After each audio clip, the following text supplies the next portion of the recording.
All right, welcome everybody to the Digital Learning Network here at NASA's Johnson Space Center. We have Endeavour Elementary School from Cocoa, Florida. They're actually going to be connecting to Mission Control, the International Space Station Flight Control Room. Now I'd like to introduce folks inside Mission Control. We have Public Affairs Officer Pat Ryan and Miss Laura Beachy, who is an ETHOS officer inside Mission Control. So now let's go ahead and take away. Go ahead and Mission Control and talk to the students. Thank you, Michael.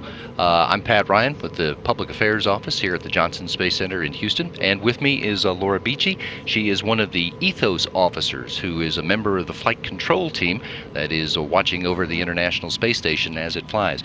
Laura, explain quickly for us what an ETHOS officer does. What parts of the station are you working with? So I'm working with the environmental and thermal aspects. We keep the space station at a certain pressure and temperature for crew comfort. All of the equipment that's powered generates heat, so we have a water cooling system that takes the heat away from all of that equipment.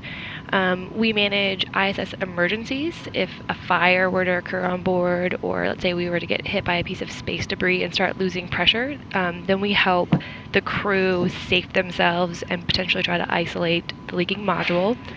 We take care of if a toxic spill occurs. We help lead the crew to safety and guide the team on the right steps to take to keep the crew and the vehicle safe. We provide for the experiments that come out of Marshall. We provide them with smoke detection, access to space for any experiments that want to use the vacuum system. It's a really cool job, and we get to do a lot of coordinating with our IPs. A lot of different places. So there's a good idea of what Laura does here, and I think we're ready to take your questions. When the astronauts breathe on the space station, where does the carbon dioxide? A little louder. Yeah, I think your question was what happens to the carbon dioxide when the astronauts breathe on the station. But yeah, a little louder the next will help us. Well, what does happen to the carbon dioxide? So we have two systems that collect the carbon dioxide. There's one on the Russian segment and one on the U.S. On the Russian segment, we have the Vozduk, and on the U.S. segment, we call it the Seadra. So both of those systems can collect all the CO2 out of the air that pass through them, and then we hold on to them in these beds, and then eventually it gets dumped overboard. Or on the U.S. side, we can actually take some of that CO2 back and recombine it with hydrogen and make water. Great. Okay, next question.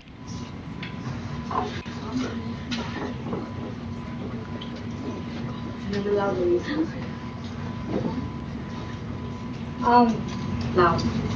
you work alone? Do you work alone? No, I work with a lot of people. So you can see in the videos of the control center, there's a lot of people in the room that we all work together with. And then even at my console, I have a whole team of people that we take turns working at the console, and we take turns, doing our paperwork and all our coordination. So there in the view, you can see, gosh, at least 10 or 15 people that are in the room right now. We're all working together for the same goal. And each of those people that you see that are in this room right now are working on a different part of the space station, watching different systems. And each one of them has another team of people in another room in the building somewhere that are helping them keep up with what's going on. Okay.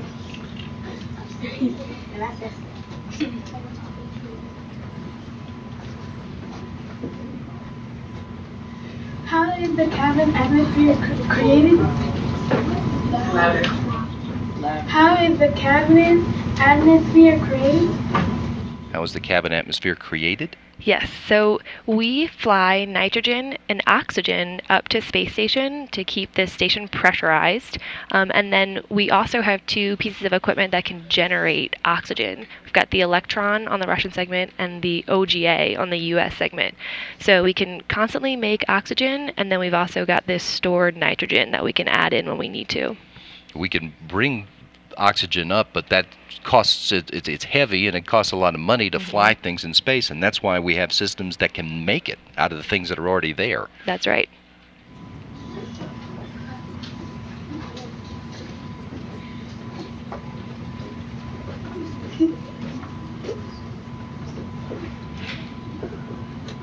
How do they take showers in space?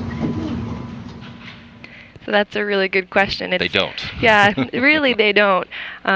Most of the crew members just sort of have to wipe themselves down with a cloth. So it's just soap and water, and you kind of just have to wipe yourself off.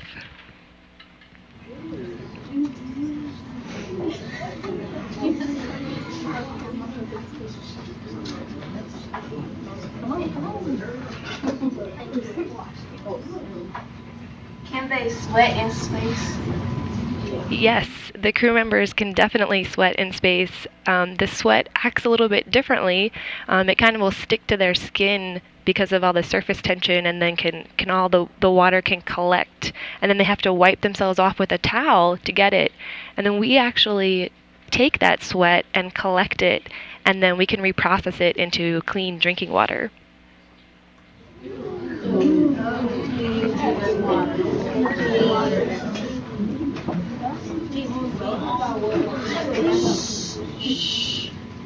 Why is all the air taken out to the food package at one space? Why is the air taken out of the food packages? So I'm not the right person to fully answer that question. Well, the biggest reason is that that's how they can store it for a long period of time. As I was saying before about oxygen, anything that you bring up to the station, it's difficult to get things up in space, and that includes the food. But food is very important. You have to have it. So you send a lot of food that is made to be able to last on board for a long period of time. It can be up there for years before it's eaten. And you take the air out of those packages so that it doesn't spoil while you're waiting for it to be eaten. There's actually different kinds of food. There's some of it that comes up in other kinds of packaging, and they have a real variety of food. But the thermo-stabilized and freeze-dried things, you're right, they come up in packages with no air in them.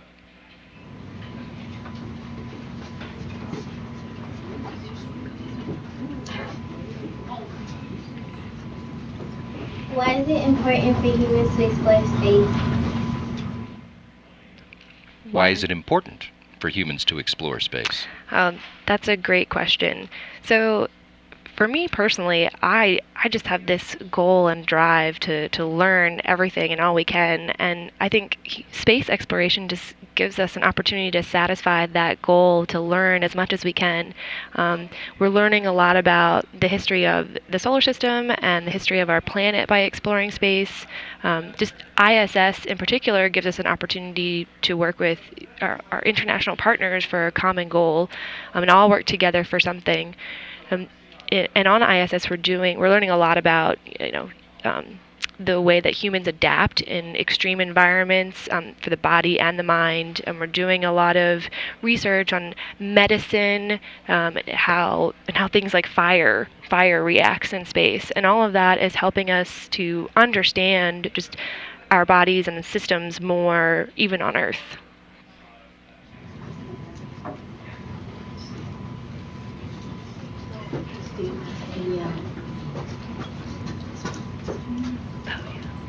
Why is there a satellite on your mission patch?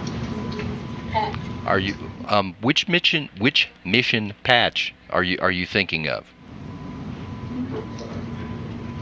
The one in space. Is that the Expedition 39 patch? Because I know that there's a star above the International Space Station on that patch.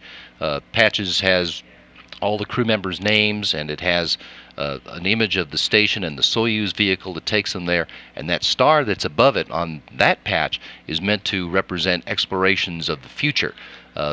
As Laura was saying before, we want to explore space to go find out what's out there, and there are going to be future explorations that go beyond this space station, they're going to go back to the moon and go to asteroids and go to Mars and go to other places.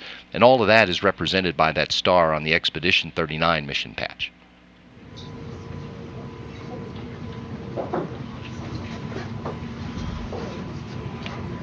How can oxygen start a fire in space? So oxygen itself won't start the fire. It also needs, so we need the oxygen, we need some kind of ignition source like a spark or a match, and then we need something to fuel the fire that would actually burn, like some clothing or what would act as your wood in your fireplace on the ground. So you need all of those three pieces, and we take a lot of precautions on board to make sure that those three legs of the fire triangle won't all come combine, together. and start a fire. And then our firefighting tactics involve trying to eliminate one of those three legs. We can take out the oxygen source, or we try to eliminate the spark, or take away whatever it is that's burning.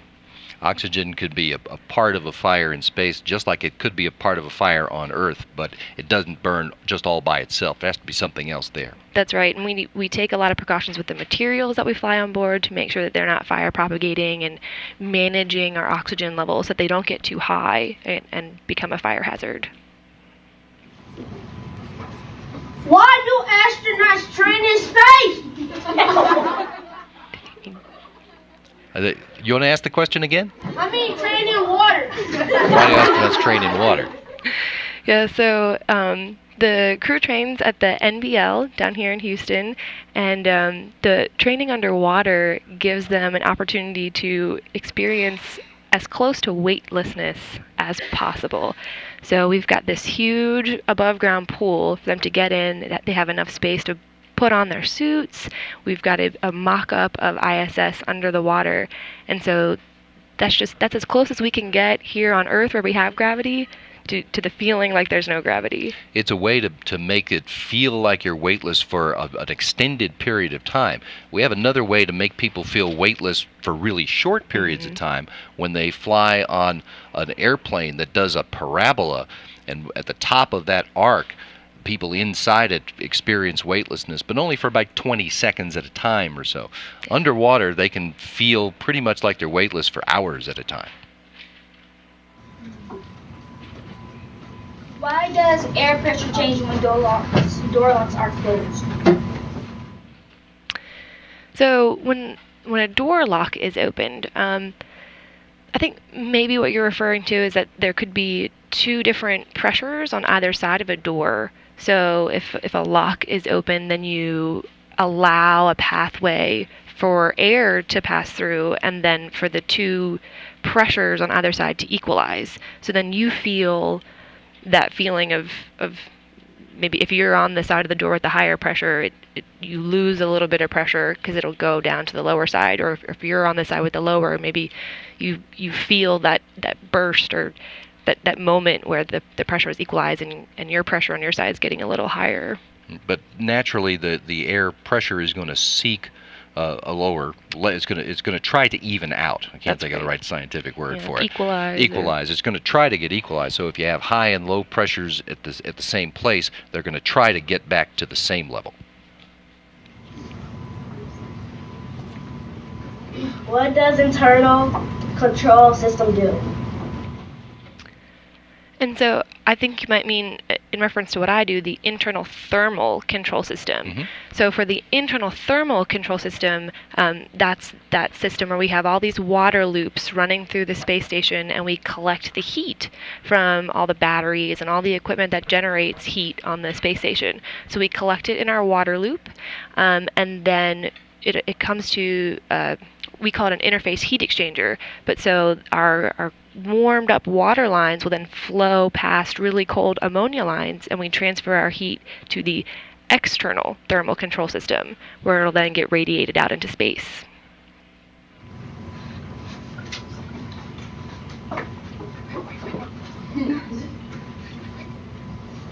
How do you stay warm or cool in space?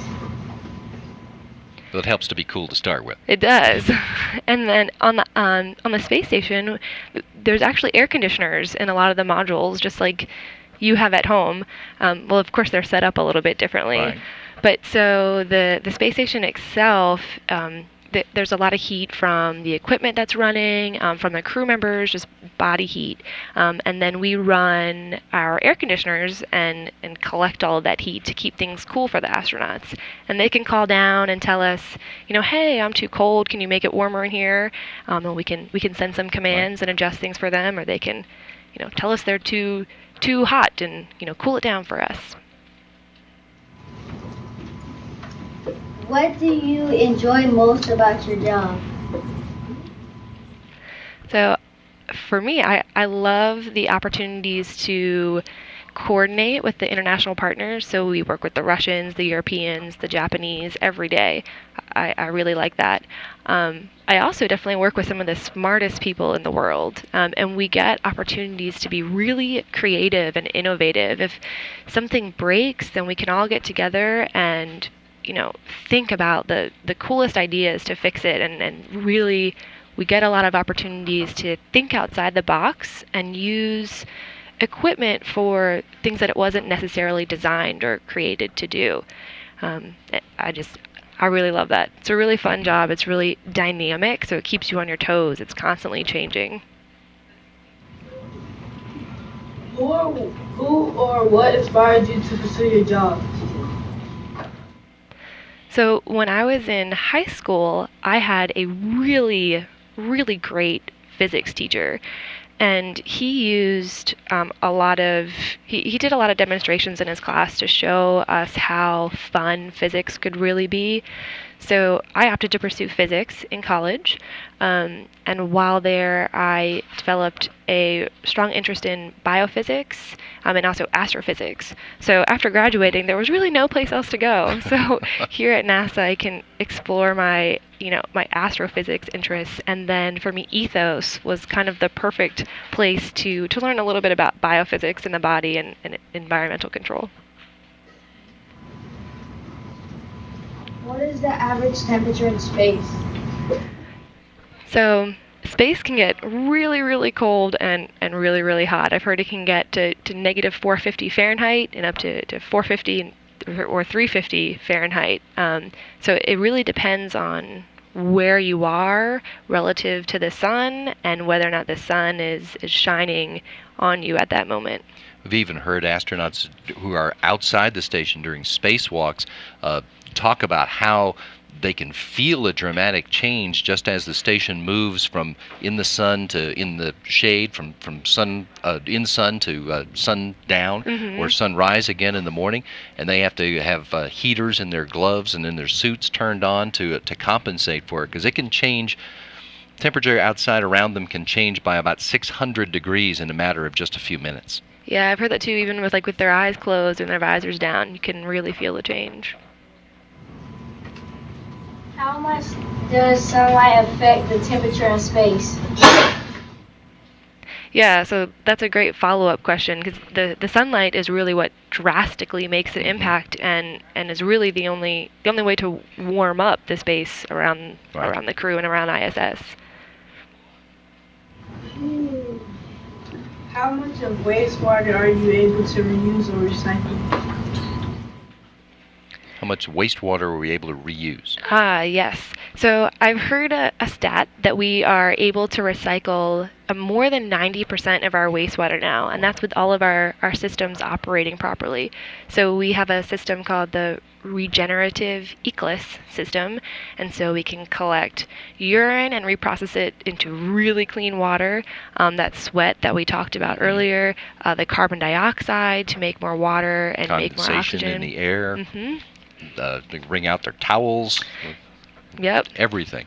Yeah, and that's really important because we end up saving a lot of money, so we don't have to fly up water, and we save a lot of space. The space is very limited on the space station, so that way we don't have to store it, and we can put other more important pieces of equipment there instead. And just as important, for future missions, when we're going to go far away from Earth and can't keep sending up supplies, we have to come up with a system in which we can reuse all of the things that are there.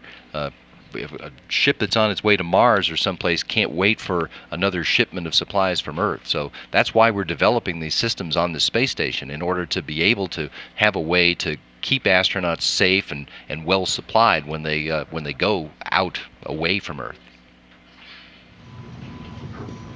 How much water do they use on the ISS each day?